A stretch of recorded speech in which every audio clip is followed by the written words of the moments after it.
After yet another blowout loss by the Cincinnati Reds, optimism is on life support.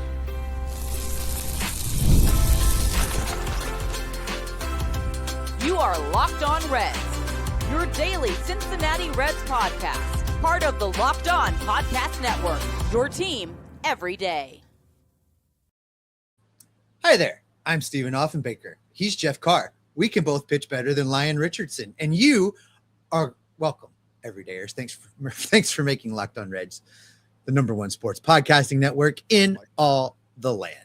A little bit later, if we make it that far, we're going to talk about the awesome debut of Edwin Arroyo. We might get to the bright spot around here, folks, but don't look for it early, because before we talk about that, we're going to be talking about trying to get back off of the ledge that Jeff and I are both on with this team right now.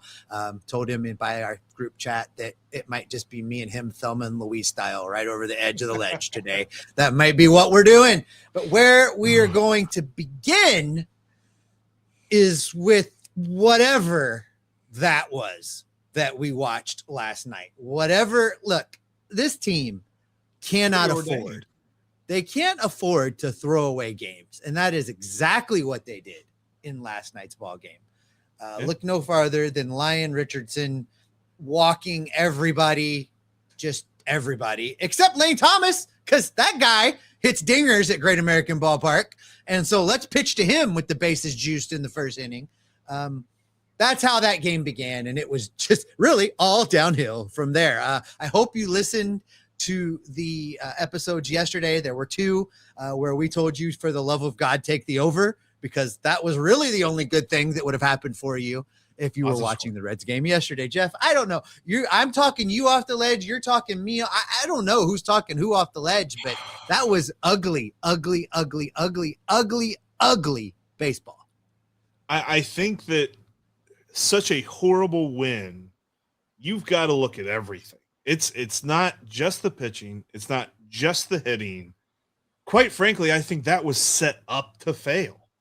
And I understand it's not as if they planned this well in advance, that Lyon Richardson would be the opener and that they would go to Caleb Ferguson in the second inning and then Brandon Liebrandt would finish the game. This was all because Chase Burns came down with an illness. But at the same time, there was no more creativity than, all right, let's just throw everything up against the wall and see what sticks.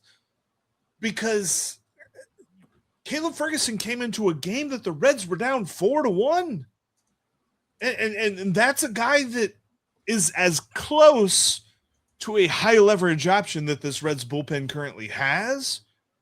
And, all credit due to Brandon Liebrandt for saving the bullpen a little bit so that they didn't have to use any more pitchers after that point. But he didn't pitch all that well. It wasn't as if it was really, really good and he kept them in the ball game. They still got shelled. That was their 16th blowout loss of the season, Stephen. Blowout loss is characterized by a loss of 5 or more runs. The margin. They are tied with the Colorado Rockies. There should be nothing in this world right now that the Reds can compare themselves with the Colorado Rockies to. I was expecting Paul Holden to pop on screen right there when you said the Colorado Rockies and his music, start talking to us about the. But there shouldn't like Beetlejuice. Be. It's two teams that have completely different aspirations. The Reds told us until they were blue in the face this offseason that the division was the goal, and they couldn't be further from that right now. So I understand that you can't control the fact that Chase Burns got sick and that you had to adjust with hours notice, right? There wasn't a lot to be done, except that Andrew Abbott was available on full rest. The Reds were off last Thursday. Abbott pitched last Wednesday. This was day 5. Why not just pitch Andrew Abbott and give yourself some time to think and see if you can move around the deck chairs between Cincinnati and Louisville and get anybody else up here besides Lyon Richardson to start a game? And instead of throwing away last night's game, you put Andrew Abbott on regular rest and give yourself an opportunity to not throw away a very winnable game for a very winnable series. Like it's right there in front of you. It's a low-hanging fruit move to just start the guy on full rest that's supposed to pitch tomorrow. Right. I don't know why. I don't know why the answer was Lyon Richardson when you had Andrew Abbott available. And then maybe just maybe Chase Burns feels better today. And I'm telling you that 75% of Chase Burns is better than Lyon Richardson. Yes. Still come out ahead. I don't understand. I don't understand.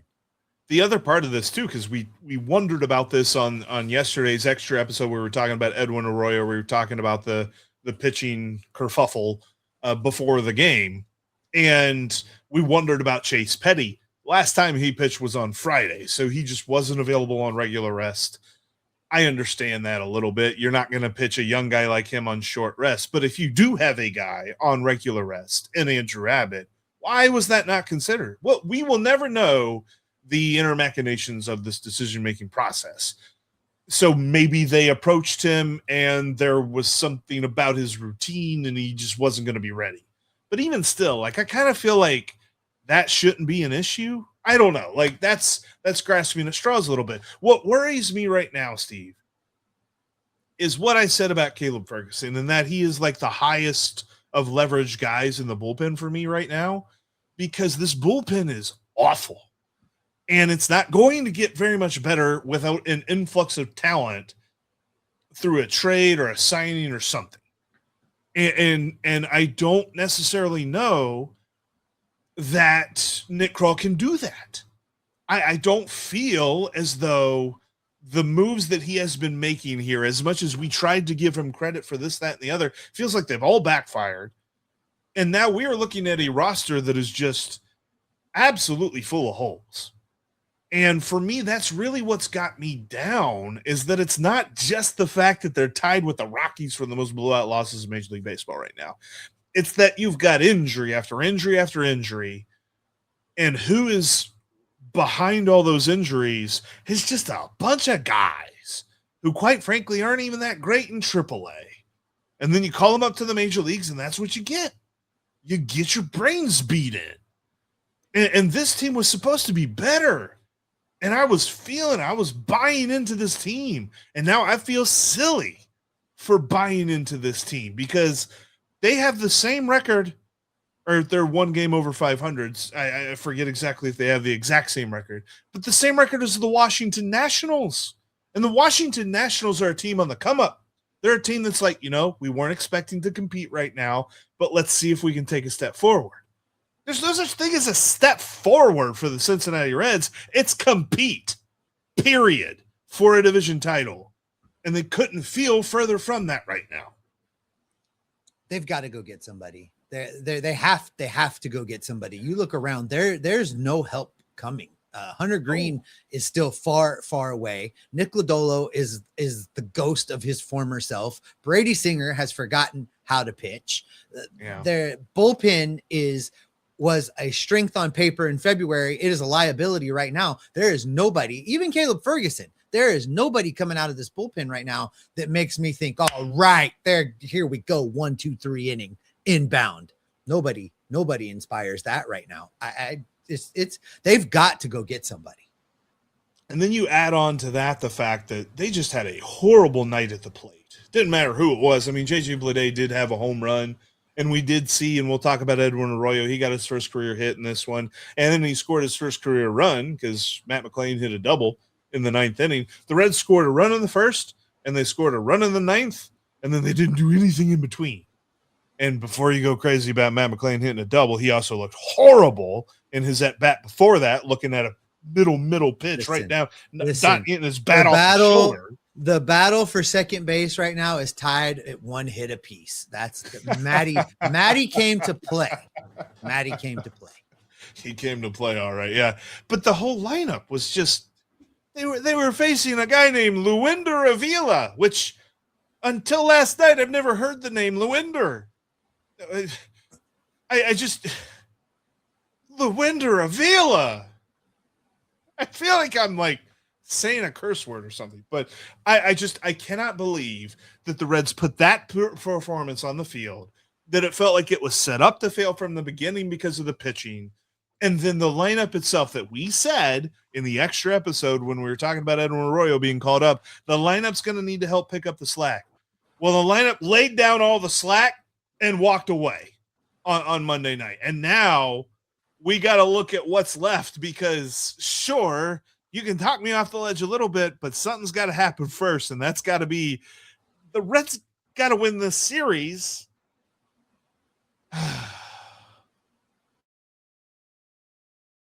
Do you need a pick-me-up after watching the Cincinnati Reds bullpen get pummeled once again? Do you need a treat without it being full of sugar? Well, 5 Hour Energy has the perfect way for you to accomplish that. They've got the perfect treat without any of the sugar. It's the Cotton Candy 5 Hour Energy Shot. It brings the nostalgic flavor back in a whole new way. It's that classic cotton candy taste you remember, but with tasty caffeine built right in. It's going to give you a boost with zero sugar. It's quick, it's easy, and it'll satisfy that sweet craving and keep you going for the rest of your day.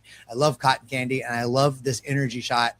I work 12-hour shifts in my other gig, and I need an energy boost from time to time. This gets the job done. I love how convenient it is. I can carry it around in my scrub top pocket. I can keep it in my lunch bag. It's always there and ready for me when I need a pick-me-up.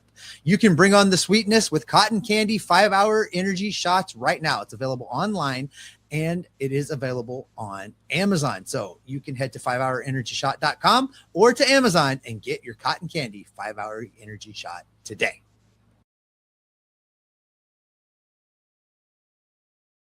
I just had like three of those.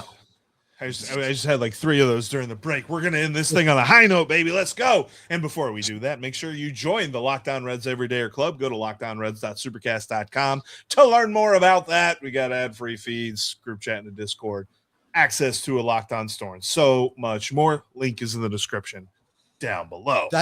That's what we're going to do for the TikToks, folks. We're going to have Jeff do 3 rapid fire 5 hour energy shots, and then we're going to record an episode, and we're going to watch that all play out in real time. That's coming your way. Make sure you follow us on the socials. Follow us on the socials. It's coming. I don't know, but we were just having fun there for a minute. I don't know about that. I tell you this though, Steve, the Reds are going to have us some fun here the next couple of days if they get this series dubbed. Because here's the thing: as annoyed as I am, and as down as I am about this ball club, if they can win these next 2 ball games, they will split the homestand. They'll go 3-3. They'll remain above 500, albeit probably still in last place, and they'll be heading into their 6-game road trip and their off day on Thursday with a slight bit of momentum. And they're set up well to do this. The pitching matchups that they have today and tomorrow are Andrew Abbott against Noah Cameron, advantage Abbott. And tomorrow is Chase Burns against Stephen Kolek. And while Stephen Kolek does have a complete game shutout so far this season, he's pitched in 5 ball games. I give the advantage to Chase Burns in that one. So ideally, they set themselves up well enough early on that they can weather whatever storm comes out of the bullpen later on in both these ball games. And I think that they've got a good shot to beat this Kansas City team that limped into Cincinnati on a 6-game losing streak. I believe that's over. And during that 6-game losing streak, they averaged 2 runs a game. So they're not like, it feels like the Reds were on the wrong end of a get-right game. But we know how that works. We've been on that other side where the Reds have a get-right game, but then they go back to sleep for a couple of games. Boom, we got the right pitching matchups to put the Royals back to sleep for the next 2 games. And if you look at the lineup, I mean, there are still bright spots. We talked about JJ Bleday yesterday and him being a bright spot. And, he delivered again. He was half of the Red scoring in yesterday's game with yet another second bat of the game. Now, one of 3 guys on this team with double-digit home runs, and he only has been playing for the last month. So, he is a bright spot. Spencer Steer is a bright spot right now. He's been on base in 20 consecutive games. In the last month of baseball, he's got a slash line of 318, 395, 427. Looking good. Spencer Steer is looking really good. So he's another bright spot Nate Lowe has been good. Blake Dunn has been good.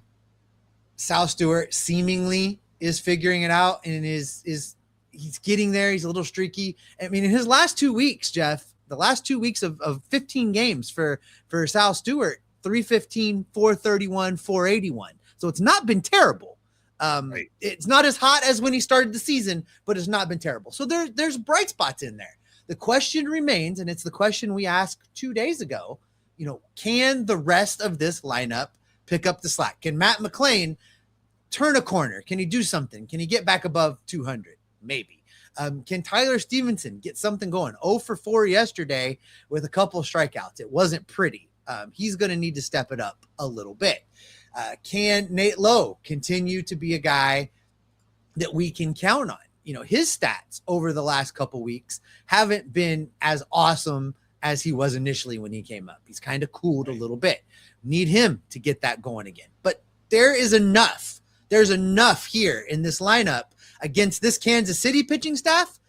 You're right. It kind of shakes out for the Reds to be able to take the next two, score some runs with Abbott and with Burns on the mound, can get it done, and they can win this series. That's why it was so annoying to me on Monday that they did not go against Luinder Avila, because it seems as though they've got the right guys to do this, at least from a lineup perspective. Tyler Stevenson's interesting because over the last 2 weeks before Monday night, he's slashing 267, 371, 433, albeit not setting the world on fire, but looking a lot better than he has this season. So maybe the ship is starting to turn. He's getting ever closer to the Mendoza line. He's not there yet, still below it, but maybe we'll get there. And then I want to cling to as much hope as I possibly can with what happened in the ninth inning, because Matt McLain got a hold of one and turned it down the line for a very nice double. Like, something has got to get through to him, because we are now getting to the point, Steve, where we're like 800 at bats in between last year and this year, and Matt McLain is a net negative. Like, at some point, they've got to figure. Sadak and Larkin had a conversation about this in the booth during the game yesterday, early on in the game, and Barry was basically like, "Listen, Matty's gonna have to figure it out, because when Ellie's back, Tito's gonna go with the hot hand." And I was like, "Okay, someone finally said it out loud." Finally, Matt McLain's playing for his job. Got to get out of jail free card right now. Like, I don't understand it. Now he's playing for his job. I think I like that someone finally said it out loud. Tito hasn't said it out loud, but it's nice to see people starting to recognize what you and I've been saying for the last several weeks, which is, now that they address the other problems in the lineup, the most glaring problem they can address is what Matt McLain's been doing. So he's got a 2-week window here to figure it out. Well, they've got themselves a legitimate other option for the shortstop position in Edwin Arroyo, that if things continue to be really bad for Matt McLain, you could envision a scenario where they call up Noelvi Marte and they play Spencer Steer at second base and they play Edwin Arroyo at shortstop, and Matt McLain goes down to Louisville because he's got options, and you could play Noelvi Marte in one of the corner outfields, JJ Bleday in the other one, and then you play Blake Dunn in center field. I'm starting to worry about my dude Will Benson, though, man. Let me tell you what, starting he did to draw worry. A walk. Starting to worry. I don't know that he's going to figure this thing out. Like, I hate to say it, but we're speaking of guys that are getting plenty of opportunities right now, and it's just not working. It's not working with Will Benson at the moment. Like, do you want to know what Will Benson's done in the last month? Like, does he have 2 hits? He might have 3. He has 10 hits in the last 30 games. 179, 333, 321 for his slash line. It gets ugly. So he's still better than Key Bryant. Okay. It is. If you look at his last 15 games, it's 107, 265, 143. He's on a downward slide. Not better not than good. Key Bryant. Not good there. Than No, but I feel like they could win this series, Steven. If they win this series, we can kind of get back to feeling a little bit optimistic as we head into the road trip. There's, of course, one other feeling of optimism, and that was the start of one Edwin Arroyo.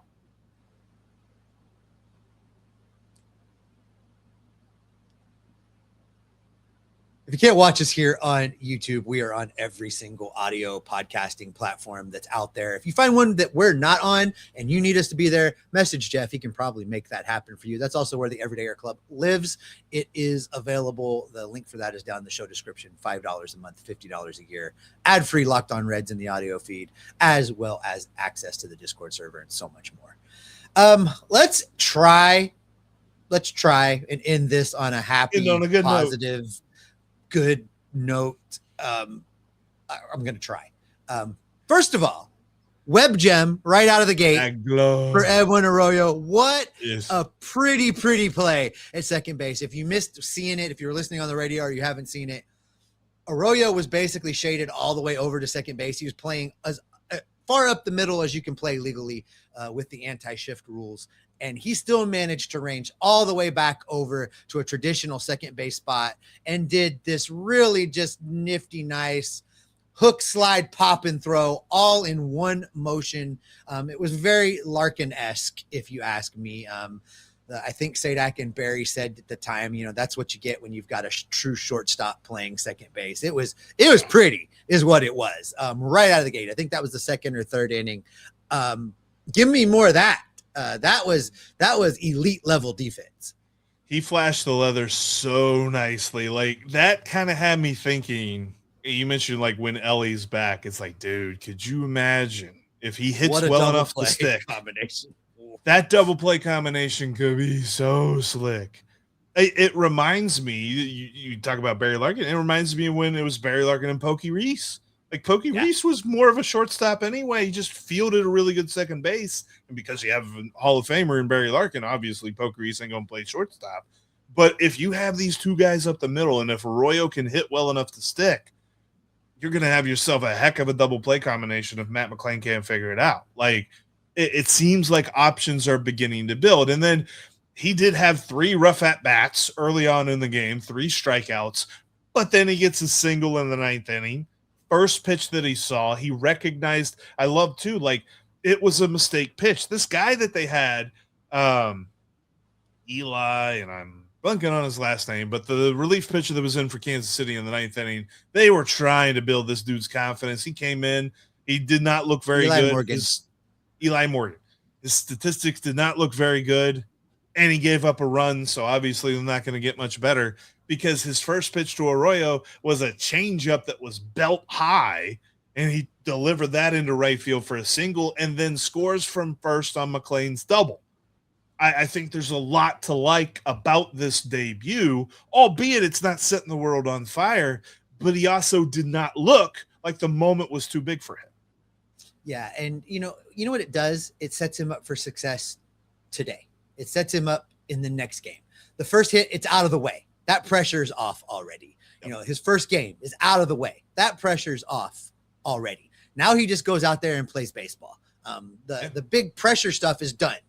He got the hit. He represented. He did the things. He belongs. He's a major leaguer. He's in the books now. Let's go. Show us what you got, kid. That's really where we're at right now. I think all of the pressure is on Matt McLain right now. Yeah. For Edwin Arroyo, he just has to show up and play his game. There's no pressure on him. He's the 22-year-old youngster that's just here filling in for Ellie De La Cruz while there's an injury. So he's got everything but opportunity in front of him. And I think he's going to take advantage of it. I like that he did not look, even in the 3 strikeouts, he really just didn't look overwhelmed. He didn't look uncomfortable. He's facing major league pitching, and there's going to be some adjustments, and there's going to be times where he has, those things where he gets struck out. But I love that he continued to battle and he delivered. And I look forward to watching him in today's game now with, without the pressure of all the firsts and the things. Just go out there and play your game and let's see what he's got. And I will be interested to see how Tito massages these lineups. How many times will it be McLain at short and Arroyo at second? Will they flip-flop? Will they change things around? Will they move guys? A lot of opportunity for Tito to tinker. So let's kind of see how that all shakes out. But Arroyo gives him that opportunity to tinker a little bit. Yeah, because I mean, like, first game of his career, like, he has these pregame interviews, pregame press conferences that he has to do, like all this, pomp and circumstance that he goes through. And now it's just game 2. Just go and play. I did see that, like, I think his sister was there at the game, but his parents aren't going to be there until tonight's game. Mm-hmm. So maybe there's a little bit of nuance there, but it's not going to be near as much as game 1. And of course, I'm going to be in attendance, so obviously the pressure is going to be up a little bit. But when he goes out there, like, he can just do the thing. And I think with him, having that defensive ability already just ups his value. Because we see this with Blake Dunn, right? Like, Blake Dunn, as long as he's getting on base, that's what we love to see, because his defensive value is very evident. Outs above average. He already has 4 outs above average, talking about Blake Dunn right now. And you see the value on the base paths. Edwin Arroyo has that too. So as long as his hitting, he's just getting on base, he's just doing the thing, keeping the lineup moving, that's all he's got to do right now. He doesn't have to be a hero. It's just be like a net positive down there at the bottom of the lineup right now.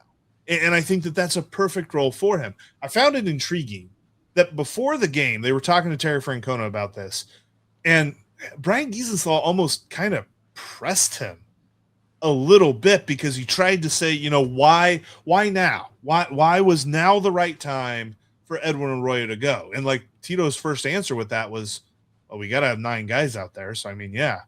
And then they're like, why not move some guys around? Why not try somebody else out? Why Edwin Arroyo? Why is he starting right now?